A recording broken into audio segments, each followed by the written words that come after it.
Dans la vidéo précédente, les origines de Tariq ibn Ziyad partie 1, nous avons vu les Wul Hassa et les Warfa Jumma, que les historiens chroniqueurs du monde arabo-musulman ont mentionné dès le 9e siècle. Deux grandes tribus sont citées par d'autres chercheurs pour désigner la possible origine de Tariq ibn Ziyad.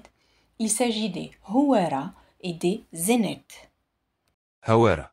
Il est très probable, comme cela a été souligné à de nombreuses reprises, que Tariq ibn Ziyad appartenait à la tribu berbère des Nafza du groupe Hawara, installée près de l'Oued Tafna dans la région de Tlemcen, province au sein de l'actuelle Algérie. C'est ce qu'a déclaré José Beneroso Santos, historien-chercheur espagnol contemporain, spécialiste de la conquête arabo-berbère de la péninsule ibérique, lors d'une conférence organisée à Ceuta en 2016.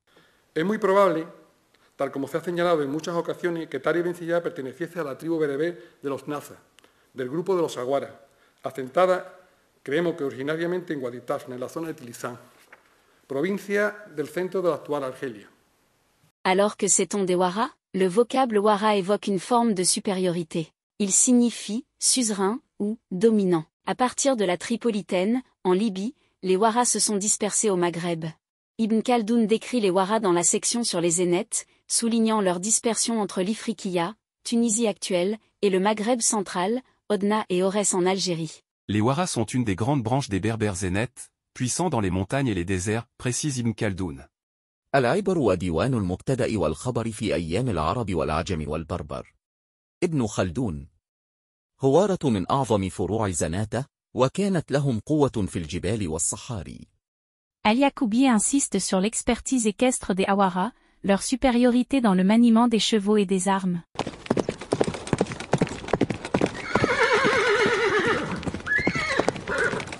Les Hawara sont les plus redoutables des berbères zénètes au combat et les plus habiles à monter à cheval. Aucun cavalier parmi les nations de la terre ne peut leur résister. كتاب البلدان أحمد بن إسحاق بن جعفر بن وهب بن واضح اليعقوبي وهوارة جد بربر زناتة بأسا وأمهرهم في ركوب الخيل لا يقاومهم فارس من الأرض هوارة فرسان البربر الذين لا يشق لهم غبار. Ibn Khaldoun confirme la réputation guerrière des Hawara dans le passage suivant.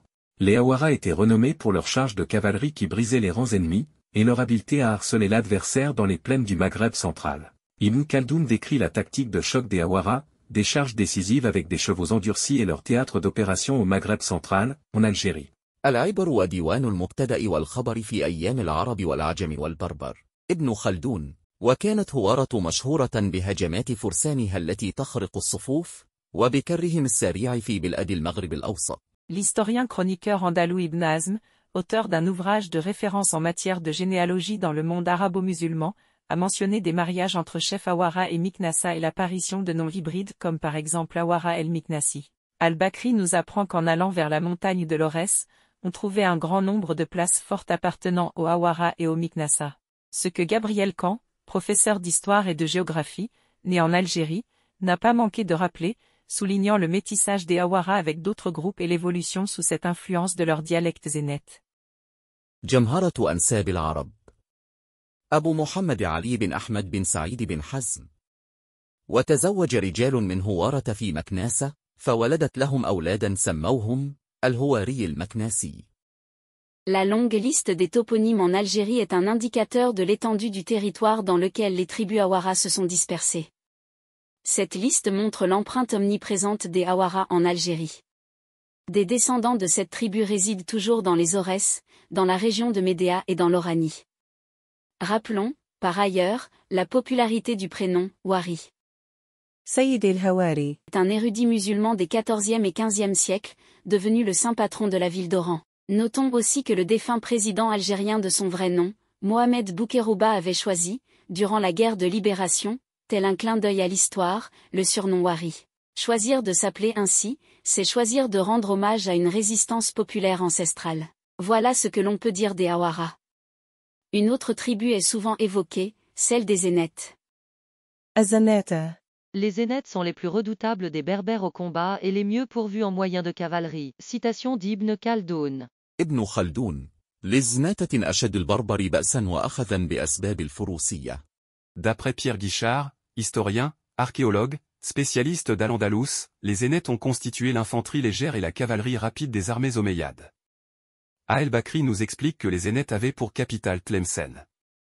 Tlemcen est la capitale du pays des Zénètes, un refuge pour les tribus berbères, et un point de rencontre pour les marchands de toutes les régions.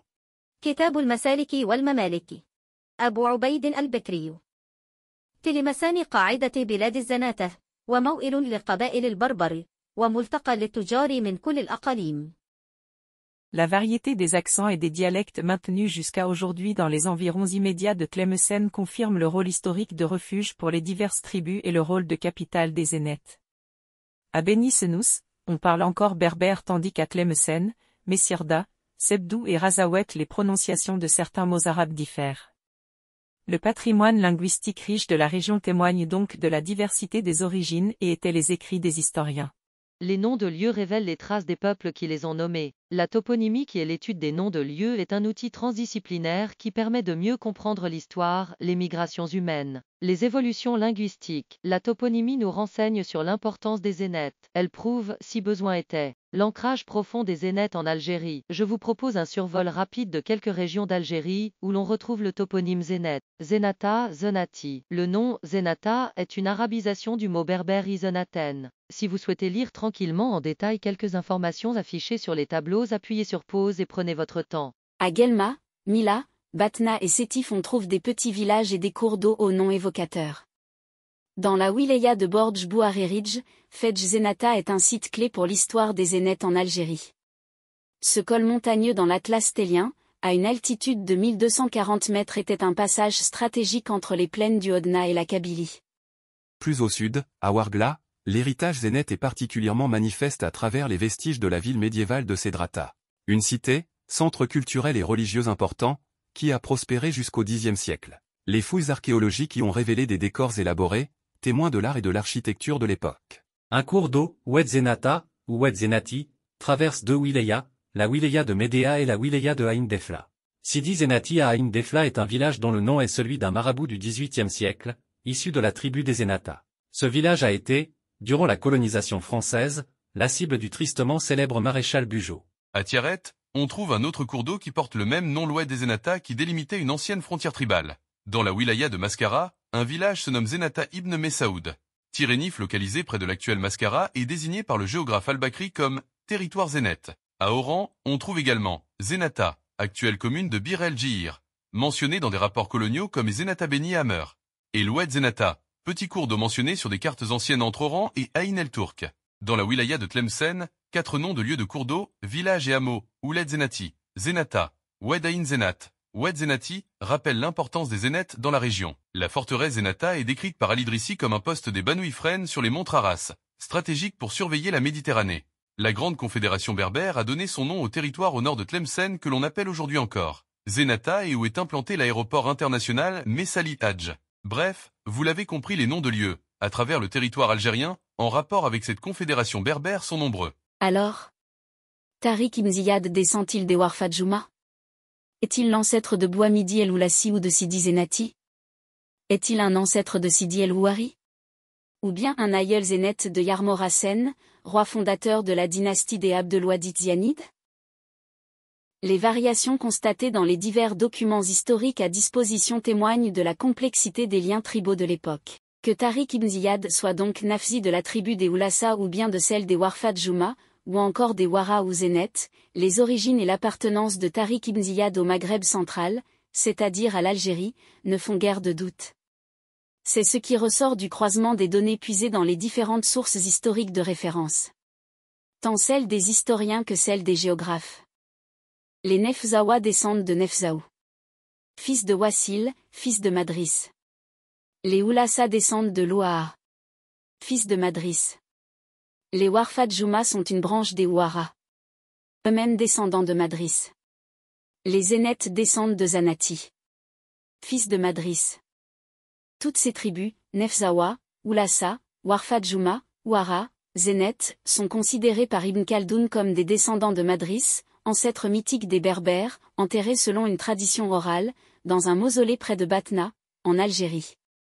Le Médrassen se trouve à moins de 100 km de Constantine et à quelques 40 km de Batna. Tariq ibn Ziyad, le grand conquérant musulman d'Al-Andalus, est originaire de cette terre illustre qui a toujours su former des bâtins.